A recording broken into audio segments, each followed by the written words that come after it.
Hello, welcome back to the Watford Way. Watford are set to face Oxford United at Vicarage Road tomorrow night under the lights, live on Sky Sports. But that is not what I'm in fact here to talk about today. We are here to talk about the news story that broke via The Sun in an exclusive story in the past few days around a potential investment opportunity into Watford. If you're new around here, make sure to hit subscribe, leave a like on the video, and let me know what you think about this opportunity for investment into the club in the comment section down below. Watford FC, a club with a rich history, a passionate fan base, and big ambitions for the future. But now there is a new name in the mix: John Textor. So who is John Textor? You may not recognise the name, but this American businessman has been making waves in the world of football. Textor is the chairman of Eagle Football, a sports investment group, but is also known for his role as the majority shareholder of Olympique Lyon in France, and also his involvement in Botafogo, one of Brazil's most iconic clubs. With a background in tech, media, and digital innovations, Textor has built up a reputation as someone who knows how to revitalise sports franchises and take them to the next level. Now, Textor has his sights set on Watford Football Club.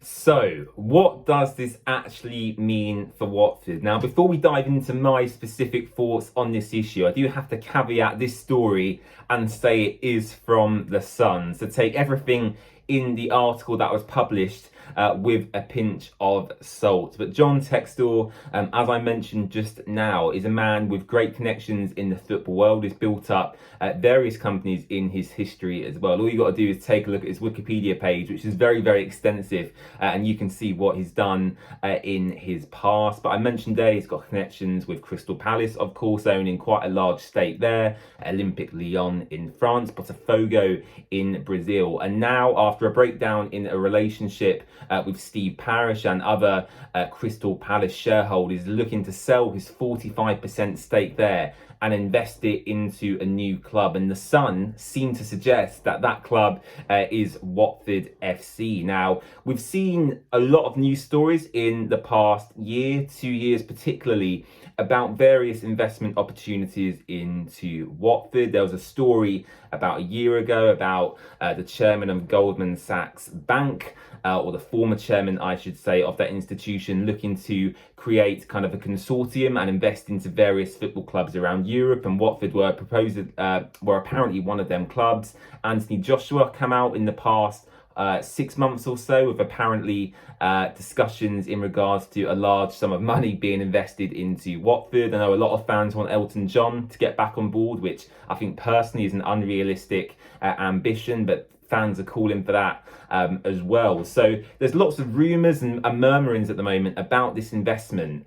We were on a call with Scott Duxbury in the summer, myself and various other fan groups, and he spoke a little bit about the investment opportunities there. He spoke about potentially some people in the Middle East, which is essentially what he said the Cedars and Republic advertising was targeting. That was targeting more affluent investors in regions where Watford maybe haven't gone before. So we've got lots of rumours. We've got the Goldman Sachs one. We've got Elton potentially coming back. We've got Anthony Joshua. We've got John Textor now coming out via The Sun. We've had the Cedars and Republic investment in the summer where fans and other people outside of Watford got involved as well. So for me personally, it's an exciting time. On the pitch, Watford are doing pretty well at the moment. We're challenging for a playoff position as it stands. I'm not lying when I tell you that, because we are quite literally, as I speak, sitting in a playoff position towards Christmas time. So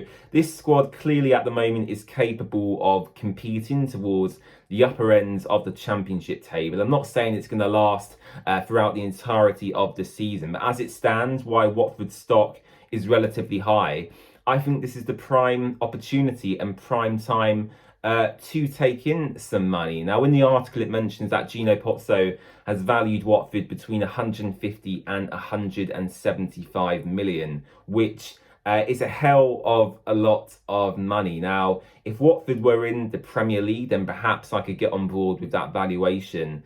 However, to value us that high with Watford's current position in the EFL, for me, is a bit egotistical, maybe on Gino Pozzo's part. Maybe 4 or 5 years ago, when Watford reached the FA Cup final, I think Watford could have been valued, upwards of 200 million at our peak under Javi Gracia, perhaps. But given our status currently and the past few seasons we've had and the sales we've had to make to stay afloat, I would say for me personally, not being a financial expert, given Watford Stadium, our infrastructure, our current squad, the training ground, I would probably value us more between 80 to 100 million is where I'd probably put Watford in the footballing world at the moment. So this is an ongoing news story. We'll have to see what happens. But for me, it's exciting. I want Gino Pozzo ultimately to leave the club. I do feel we have stagnated under him in the past 4 to 5 years. I think that's clear for everyone to see. And I think we're all aligned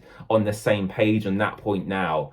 But we just want the right person to come on board. And whether John Textor's that person, I haven't got any clue whatsoever. But Watford certainly need investment. We need investment into the stadium, the training ground, the squad. And if that happens, I firmly believe we can have a good future going forward. So I'll leave the link to this article in the description down below so you guys can have a read yourself and make your own judgment. And yeah, let me know your thoughts in the comment section as well. Do you want Gino Pozzo to leave? Do you want him to sell his entire stake in the club? Would you like him to sell a minority stake and bring someone else on board with more knowledge and experience to help him run the entire football business? Let me know in the comment section. Leave a like in the video. Don't forget to subscribe, and we'll see you again soon. Bye-bye.